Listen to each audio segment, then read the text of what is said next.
The cheapest car in America gets slightly less affordable. For years, the Nissan Versa has been the go-to choice for budget-conscious buyers seeking an affordable new car. But that era is shifting. With the recent discontinuation of the Versa S manual, the US no longer has a sub-$20,000 new vehicle on the market. The cheapest new Versa now starts at $21,030, signaling a broader shift in automotive affordability. Let's dive into why the cheapest car in America gets slightly less affordable.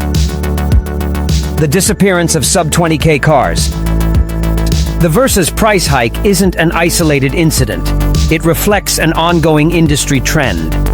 Other budget-friendly cars, like the Mitsubishi Mirage, Kia Rio, and Toyota Yaris, have already vanished from showrooms, leaving fewer low-cost options. Rising tariffs, inflation, and evolving consumer preferences are pushing manufacturers away from ultra-affordable vehicles, as margins shrink and buyers shift toward SUVs and electric models. A mix of economic and market forces is behind the disappearance of sub-20K cars.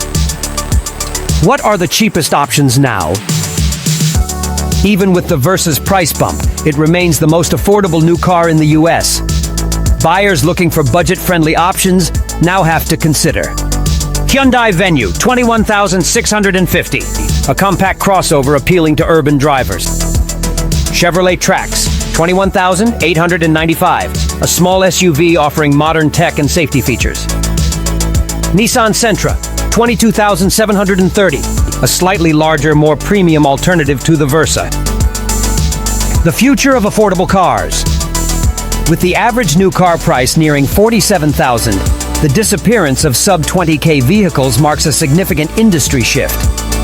Unless automakers find innovative ways to lower costs, budget-conscious buyers may increasingly rely on used cars, certified pre-owned models, or alternative transportation options like rideshare services and subscription-based car programs. The era of the truly affordable new car is fading, and unless drastic changes occur, budget-friendly buyers may need to adjust their expectations or their strategy.